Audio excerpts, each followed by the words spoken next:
Welcome to another Django in June video lesson. The tune this time around is Swing Gitan, which was originally recorded under the title Stephane Stomp by DiJ. So this is a great jam tune, and it's another tune with a great melody. In our other video lessons, we've looked at the way great musicians have interpreted different melodies to give us inspiration for how we might interpret those melodies ourselves, but also just create solos or start to think about improvising our own melodies when it's our moment to solo. So I thought we could continue with this idea of learning from melodies, and today the melody for Swing Gitan can teach us a lot about soloing over chord progressions. It's a special melody because all of the really key notes of the melody, almost all the notes of the melody really, are chord tones of the chord of the moment. And the chords in this tune and many of our swing tunes change every 2 measures. And this melody is really built up of little 2-measure phrases. So it's perfect for teaching us how to outline a chord progression with a melody. The first chord of the tune is G minor, and the key notes of the melody are a D natural and a B flat, which are the 5th and the minor 3rd. And usually we ornament that lower note, so that could be by repeating the note, or we could give it a little ornament like, which is sort of slurring with an E flat and then approaching with a C sharp. So, and then the next chord is an A7, and the next melody notes are C sharp and A, which are the 3rd and the root respectively of A7. So G minor, there's A7, and then the next chord is a D7, so C natural, which is the flat 7, moving up to an A natural, which is the 5th of D7.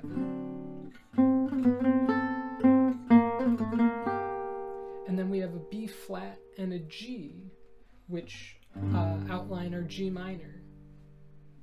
So that progression, G minor, A7, D7, G minor, and we had the notes D, B flat for the G minor, C sharp and A for the A7, C natural and A for the D7, and B flat and G for the G minor the next time it came around. So you can see that's a beautiful little shape right there, where we ornament a note and then we leap up about an interval of a 6th or a 5th. I think so far in the melody we've just done either a minor 6th, which is the interval from, say, D to B flat or C sharp to A, or a major 6th, which is the interval between C natural and A, or B flat and G. And these sort of wider leaps have a lot of melodic personality, and so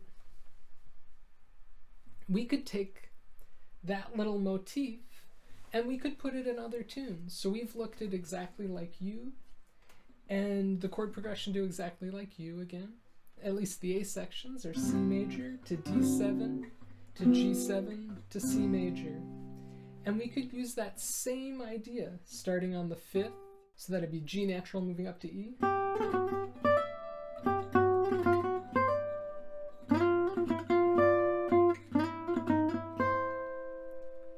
It works. So G natural and E for the C major, F sharp and D for the D7, which would be the 3rd in the root, F natural and D for the G7, and E and C for the next C major chord.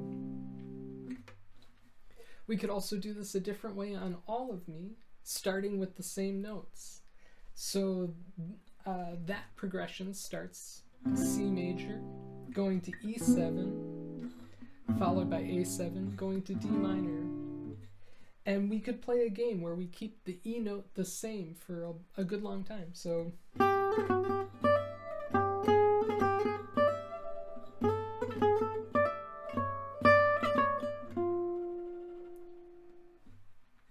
that was for C major, G natural, the 5th, and E, the 3rd. And then for the E7, G sharp, and E natural, the root. For the A7, A natural, the root, and E, the 5th. And then I thought for the D minor, to give us a little variation, we'd sort of turn our motif on its ear and play an ornament on a higher note, and then instead of moving up a 6th, we move down a 6th. So, which would be D natural going to F natural, which would be the root and the minor 3rd of the D minor chord. So this is a motif you can really use on any chord, major or minor or dominant, and there's so many chords that stick around for 2 measures, so you don't have to make these whole long 8-bar phrases like I am. You can use them for just a chord or 2, but have fun and explore. You'll see it fits over just about all the standards we play. Okay, so if we look at the second half of this tune, there's sort of 3 ways to approach it. Many great players within the first 4 bars might just start improvising, maybe even sooner. And then approach number 2 would be to treat it a little bit like André Petitjean does on the original Stephane Stomp recording. So the way André treats it is over the A flat chord. He continues the little motif he's been using thus far with an A flat and an E flat note. So that's coming from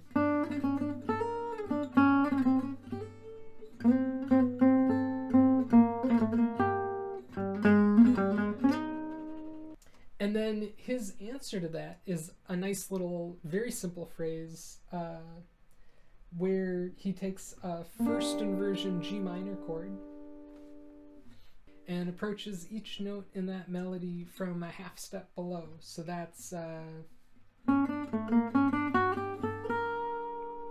starting actually on the D note. So C sharp to D, and then A to B flat, and then C sharp to D, F sharp to G, A, B flat.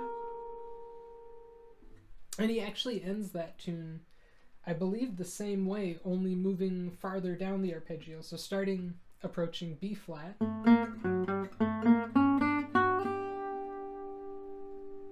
And so you can see that's a simple little triad idea that you could play over a minor chord, over a major chord. You could use the major idea over a dominant chord.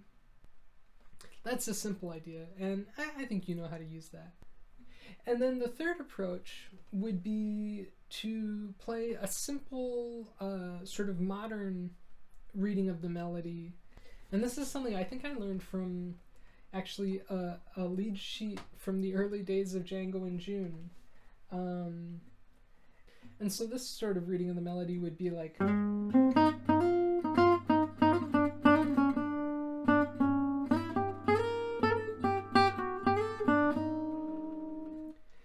And of course this section of the melody is both a first ending and a second ending. So the first time it's A7 for 2 bars and D7 for 2 bars.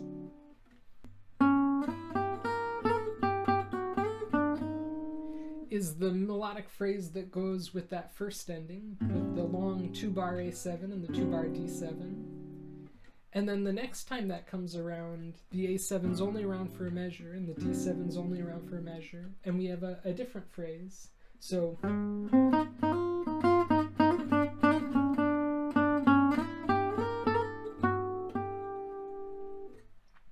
okay, so let's look at those phrases from the back end of the melody.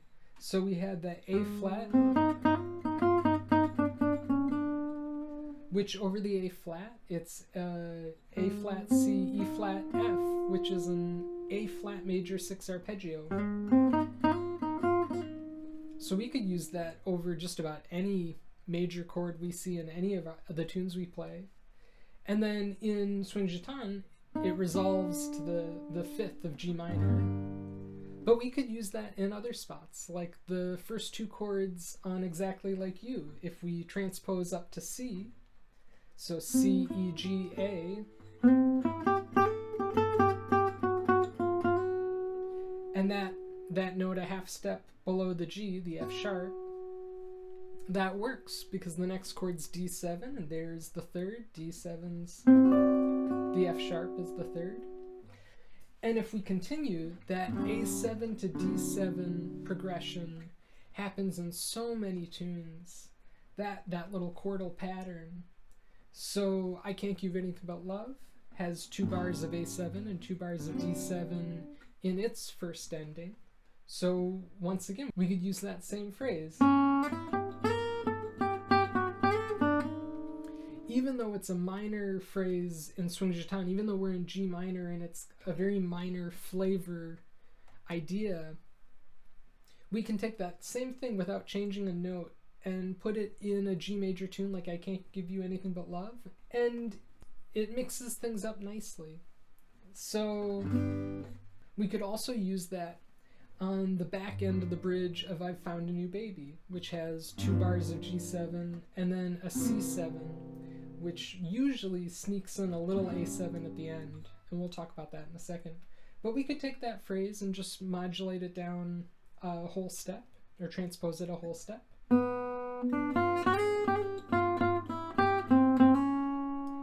And we're kind of in luck, because I said there's usually an A7 at the end of that bridge, and that little C sharp right there, it's the third of A7, so that's almost too perfect for the back end of the bridge of I've Found a New Baby. That progression is also the first ending of Rose Room in F. So once again,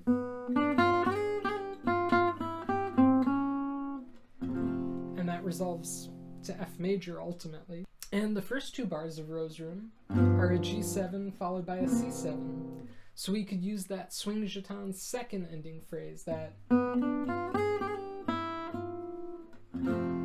right at the beginning of our improvisation on Rose Room. That same progression, G7 for a bar to C7 for a bar, pops up in the back end of the A sections of I Found a New Baby. So once again, works perfect.